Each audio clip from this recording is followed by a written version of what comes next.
दोस्तों, मैं हरप्रीत सिंह स्वागत करता हूं आपका वेदा दर्शनम चैनल की इस वीडियो में। हम चौहान वंश से संबंधित प्रश्न हल करेंगे, जिनमें रणथंभौर के जो चौहान राजवंश है उनमें हम्मीरदेव और सल्तनत के साथ जो शकर थे उनसे संबंधित 50 प्रश्न हल करेंगे। इससे पहले वाली क्लास में हम रणथंभौर के जो प्रारंभिक चौहान थे उनके बारे में पढ़ चुके हैं।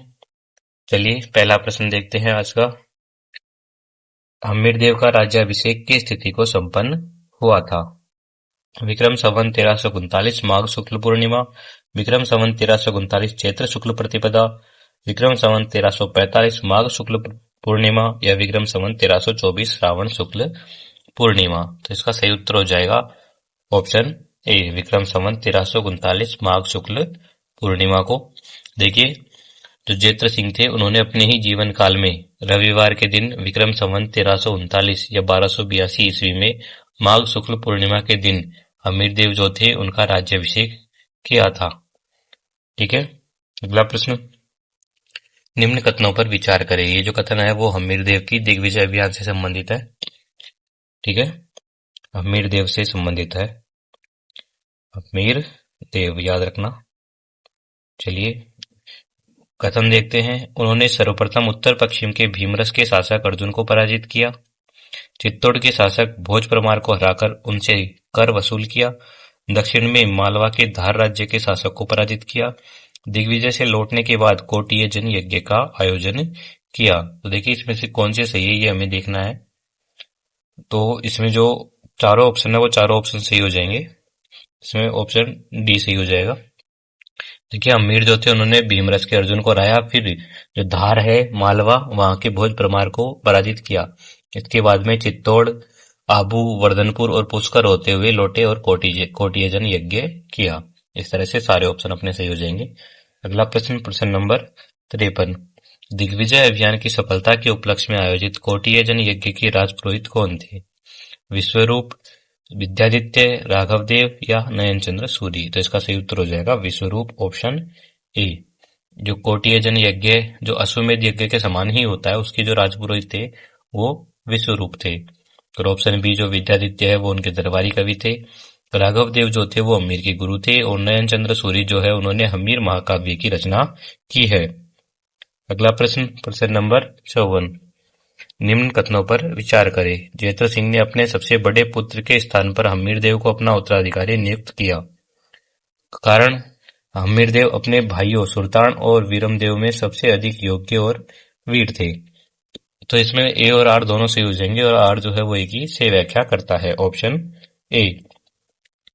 देखिए, जैत्र सिंह जो थे उनके 3 पुत्र थे, सुरतान, वीरम और हम्मीर। सुरतान जो थे वो ज्येष्ठ पुत्र थे, लेकिन जो हम्मीर है उनकी असाधारण योग्यता के कारण जैत्र सिंह ने उन्हें शासन सौंपा था। अगला प्रश्न, प्रश्न नंबर 55।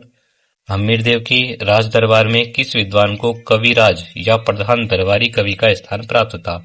विद्यादित्य या बीजादित्य, जोधराज, चंद्रशेखर या पांडव व्यास। तो इसका सही उत्तर हो जाएगा ऑप्शन ए, विद्यादित्य या बीजादित्य। देखिए, जो हम्मीर है उनके पौराणिक नृपा माल्य है, विद्यादित्य जिन्हें बीजादित्य भी कहा गया है, उन्होंने हम्मीर प्रशस्ति की रचना की थी। और जोधराज, चंद्रशेखर जो है वो बाद के काल के रचयिता है। और जो पांडव है उन्होंने हम्मीराइड की रचना की है। अगला प्रश्न, प्रश्न नंबर 56।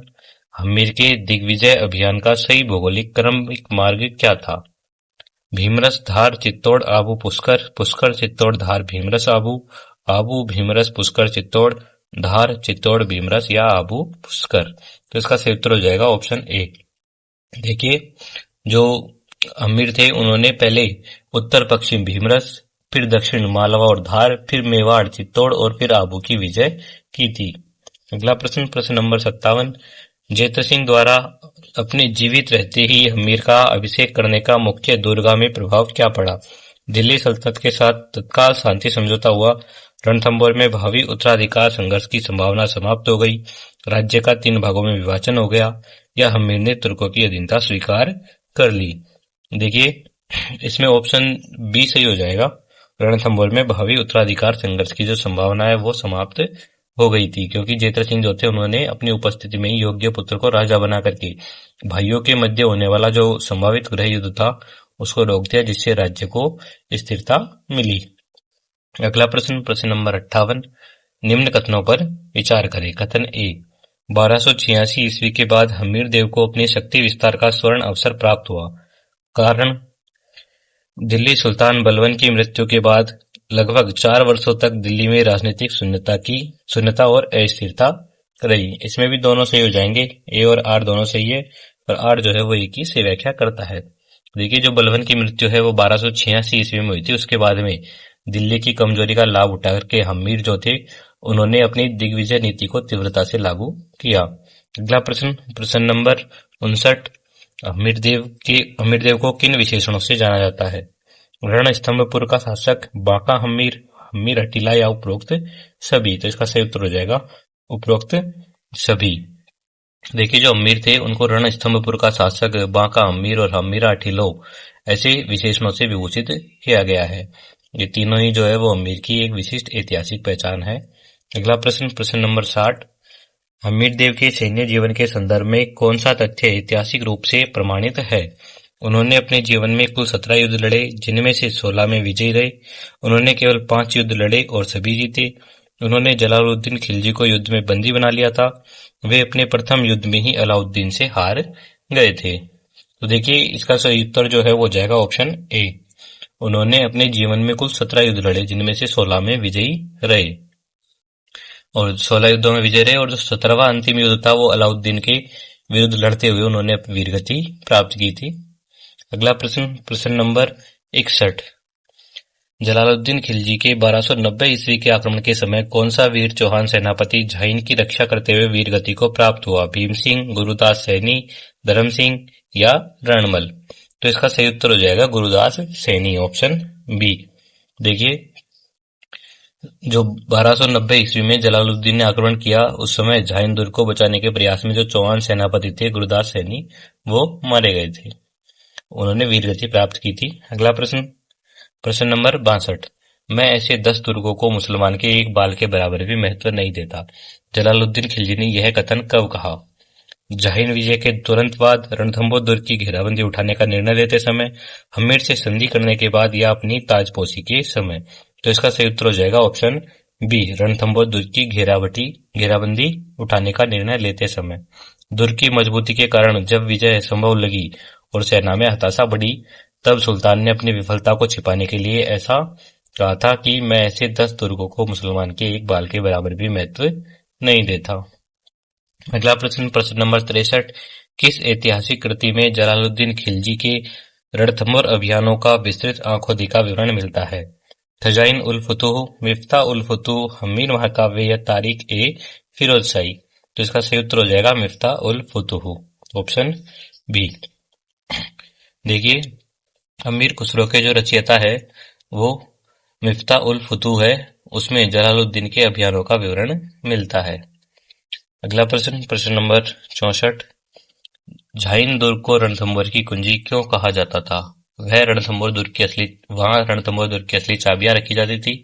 रणथंभौर पहुंचने के मार्ग पर स्थित होने के कारण इसे जीतना अनिवार्य था। वहां से हमीर का खजाना संचालित होता था। वह रणथंभौर में बड़ा और अधिक सुरक्षित दुर्ग था। तो इसका सही उत्तर हो जाएगा ऑप्शन बी, रणथंभौर पहुंचने के मार्ग पर स्थित होने के कारण इसे जीतना अनिवार्य था। देखिए, जो सामरिक दृष्टि है उससे झाइन पर अधिकार किए बिना रणथंभौर की मुख्य घेराबंदी करना असंभव था, इसलिए इसको रणथंभौर दुर्ग की कुंजी कहा गया है। अगला प्रश्न, मिलान कीजिए। तो घटना जो है उसको वर्ष से सम्मिलित करना है हमको। देखिए, जो हमीर का राज्यारोहण है वो 1282 ईस्वी में हुआ था, और जो विक्रम संवत 1345 का शिलालेख है, हमीर का जो राज्यारोहण है वो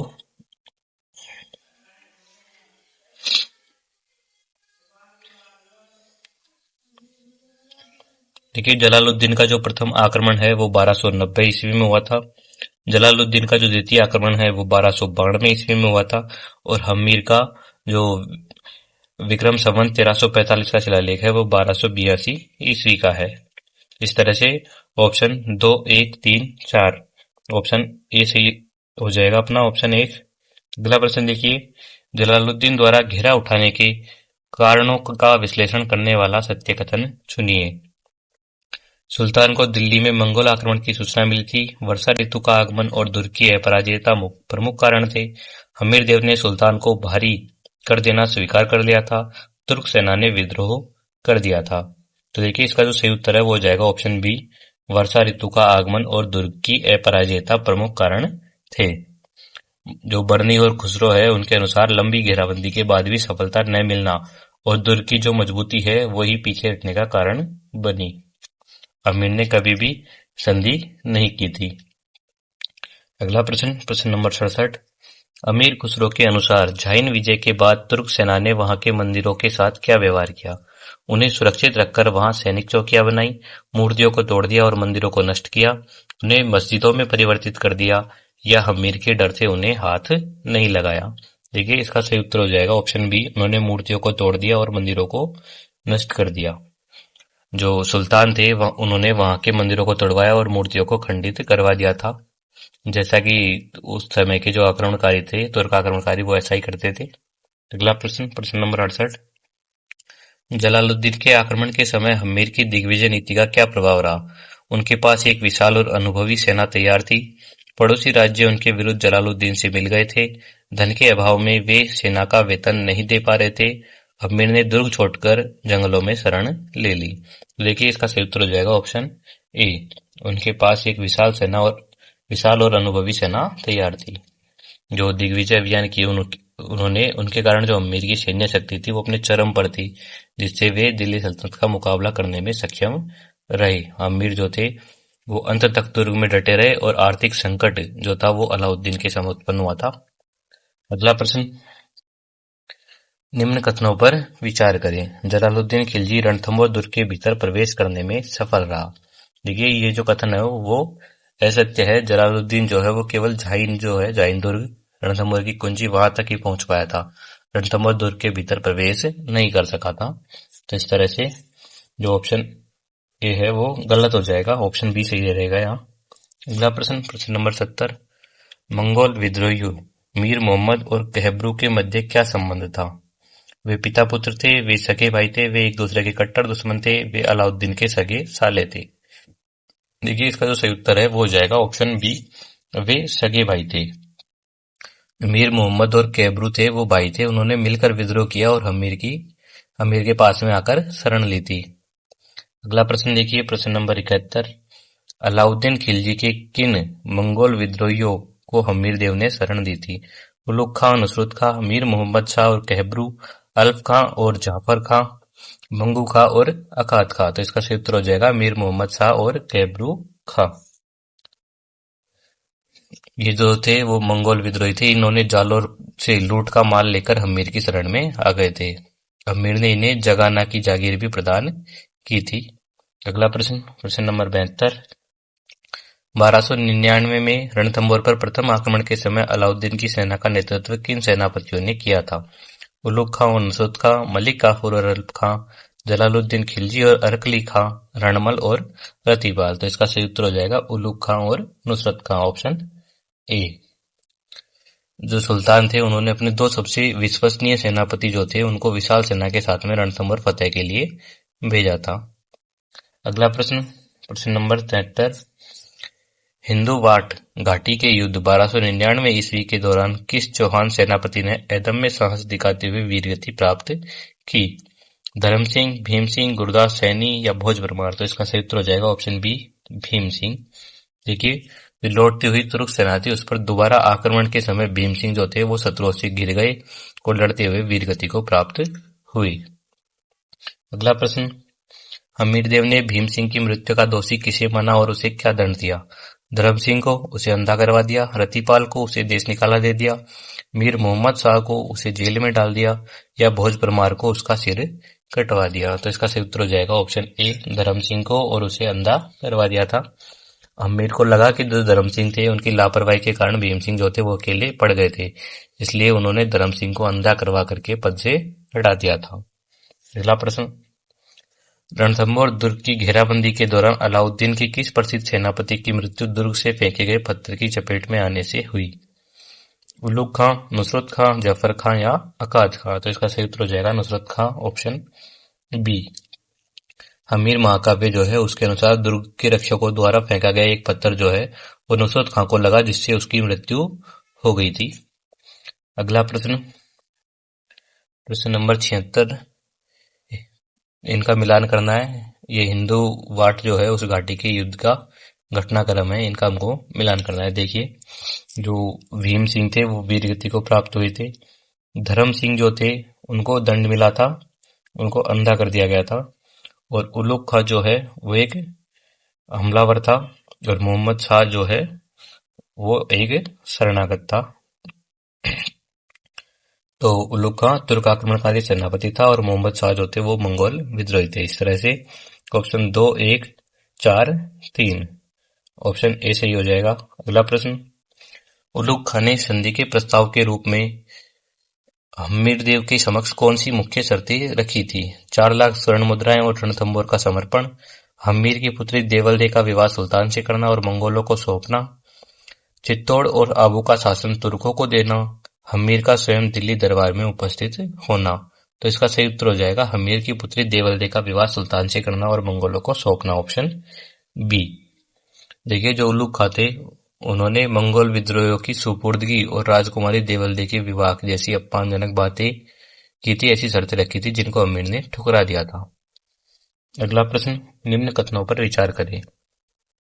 हम्मीरदेव ने सुल्तान की भारी सेना के बावजूद मंगोलों को सौंपने से मना कर दिया। हम्मीर रट के अनुसार शरणागत की रक्षा के लिए प्राणों का त्याग करना चौहानों का परम आदर्श था। तो इसमें दोनों ऑप्शन सही हो जाएंगे, ए और आर दोनों सही है, और आर जो है वो एक ही सही व्याख्या करता है, ऑप्शन ए।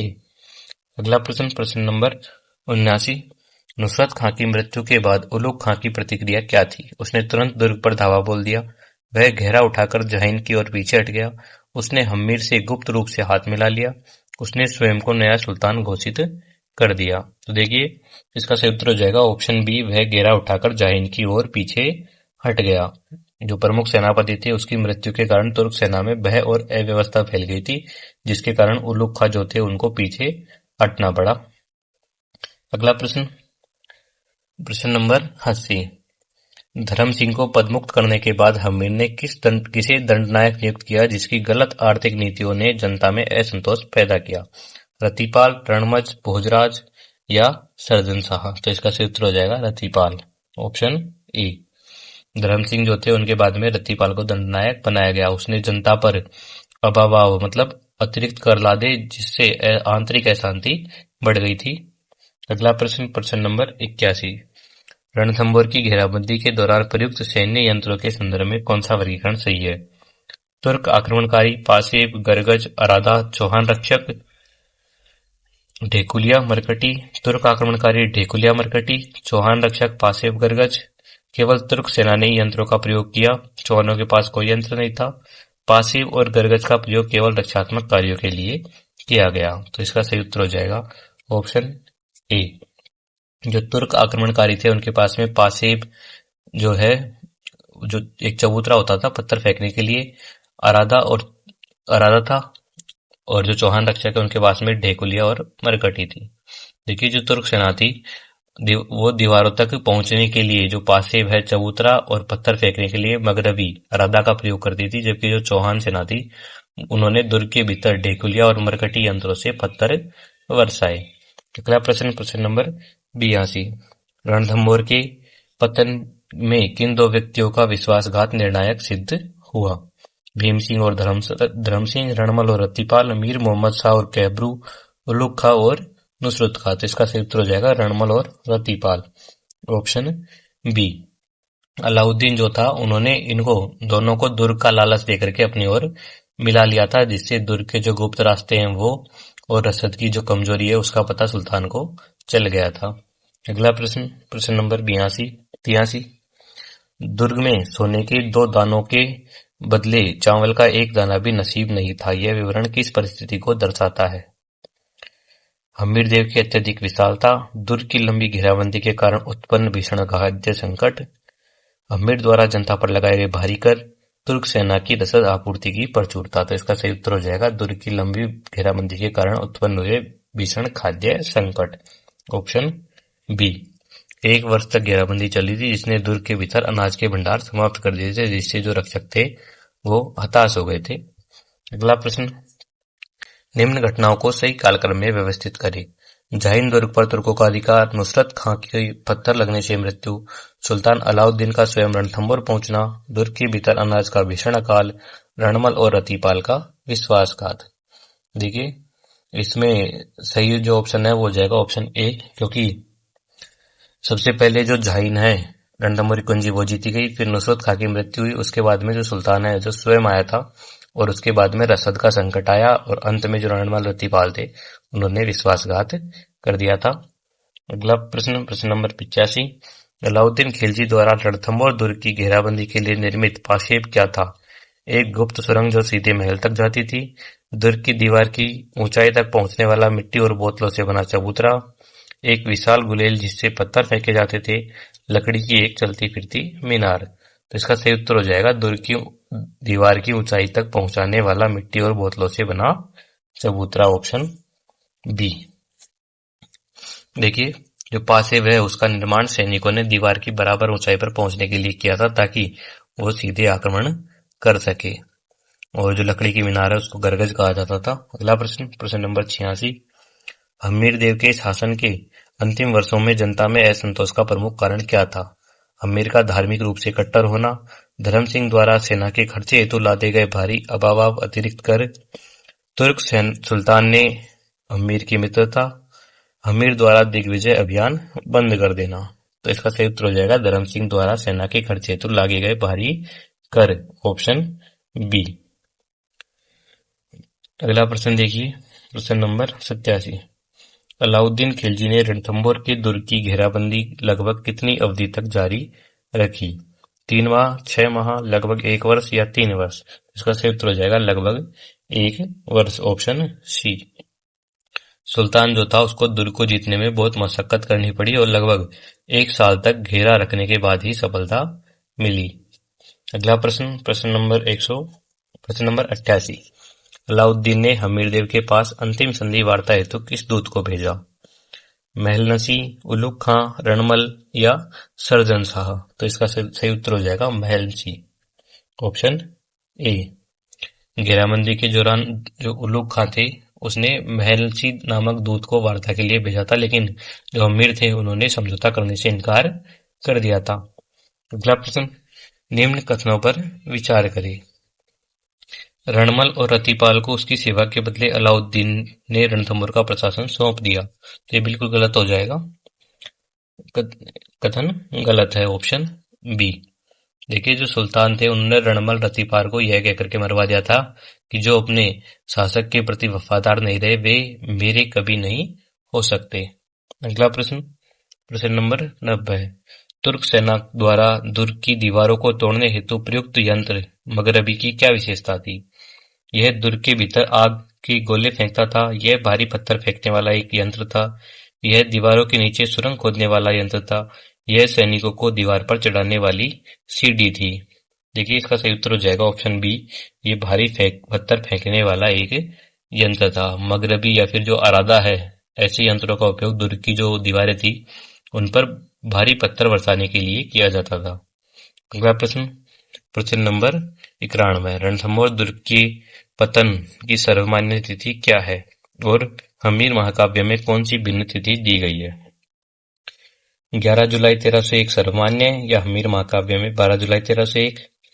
सर्वमान्य 11 जून 1301, हम्मीर महाकाव्य 11 जुलाई 1301। 15 अगस्त 1301 या हम्मीर महाकाव्य में 11 जुलाई 1301? 11 जुलाई 1301 या हम्मीर महाकाव्य में 13 जुलाई 1301?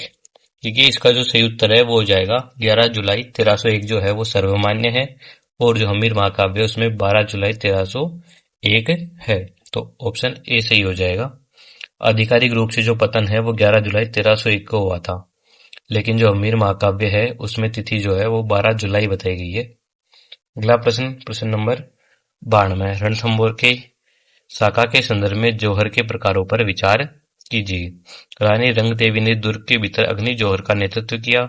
हम्मीर की पुत्री देवल दे पद्मला ने पद्मला तालाब में कूदकर जल जौहर किया। देखिए इसका जो सही उत्तर है वो हो जाएगा ऑप्शन सी, क्योंकि दोनों कथन सत्य है यहाँ पर, ए और सी।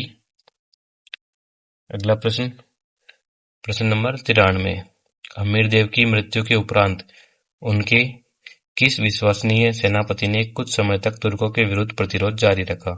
रणमल, जाजा या जाजादेव, धर्म सिंह या मोहम्मद शाह? तो इसका सही उत्तर हो जाएगा जाजा या जाजादेव, ऑप्शन बी। अमीर की वीरगति के बाद में जाजा ने दुर्ग का नेतृत्व संभाला और कुछ दिनों तक संघर्ष जारी रखने के बाद में वीरगति को प्राप्त हुए। अगला प्रश्न, प्रश्न नंबर 94। साहित्यिक कृतियों और उनके रचयिताओं को कौन सा मेल ऐतिहासिक रूप से सटीक है?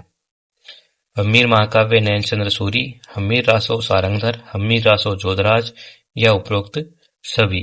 देखिए इसका सही उत्तर हो जाएगा उपरोक्त सभी। हम्मीर महाकाव्य जो है वो नैनचंद्र सूरी की है, और जो सारंगधर है उसने 1357 में, और जोधराज ने बाद में हम्मीर रासो लिखी थी। अगला प्रश्न, प्रश्न नंबर 95। अलाउद्दीन खिलजी ने रणथंभौर विजय के बाद दुर्ग का शासन किसे सौंपा? उलुग खां, नुसरत खां, मलिक काफूर या अल्फ खां? तो इसका सही उत्तर हो जाएगा उलुग खां, ऑप्शन ए। नुसरत खान जो थे उनकी तो पहले ही मृत्यु हो चुकी थी, इसलिए सुल्तान जो थे उन्होंने अपने विश्वसनीय सेनापति उलुग खां को रणथंभौर का नया प्रशासक नियुक्त किया था। अगला प्रश्न, प्रश्न नंबर 96। सिंह सावन सतपुरुष वचन कदली फले एक बार, तिरिया तेल हम्मीर हट चढ़े न दूजी बार? यह उक्ति हम्मीर के किस गुण को रेखांकित करती है? उनकी अत्यंत दानवीरता, उनकी वचनबद्धता और अडिग निर्णय हट, उनकी धार्मिक सहिष्णुता या उनकी साम्राज्यवादी नीति? तो इसका सही उत्तर हो जाएगा ऑप्शन बी, उनकी वचनबद्धता और अडिग निर्णय हट। ये जो उक्ति है वो प्रसिद्ध है कि सिंह जो है वो एक ही संतान उत्पन्न करता है, और जो केला है उसका फल एक ही बार आता है। वैसे ही हम्मीर का जो वचन है और जो हट है वो अटल था। अगला प्रश्न, प्रश्न नंबर 97। रणथंभौर विजय के बाद अमीर खुसरो ने अपनी धार्मिक कट्टरता व्यक्त करते हुए क्या कहा था? आज कुफ्र का गढ़ इस्लाम का घर हो गया, हिंदुस्तान का स्वर्ग अब हमारे हाथ में है, अमीर जैसा वीर शत्रु मिलना सम्मान की बात है, या रणथंभौर का दुर्ग अब दिल्ली का सिरमौर है? तो इसका सही उत्तर हो जाएगा ऑप्शन ए, आज कुफ्र का गढ़ इस्लाम का घर हो गया। दुर्ग पर विजय और मंदिरों के विनाश के बाद में खुसरो ने अपनी पुस्तक में ये वाक्य लिखा था। अगला प्रश्न, प्रश्न नंबर 98।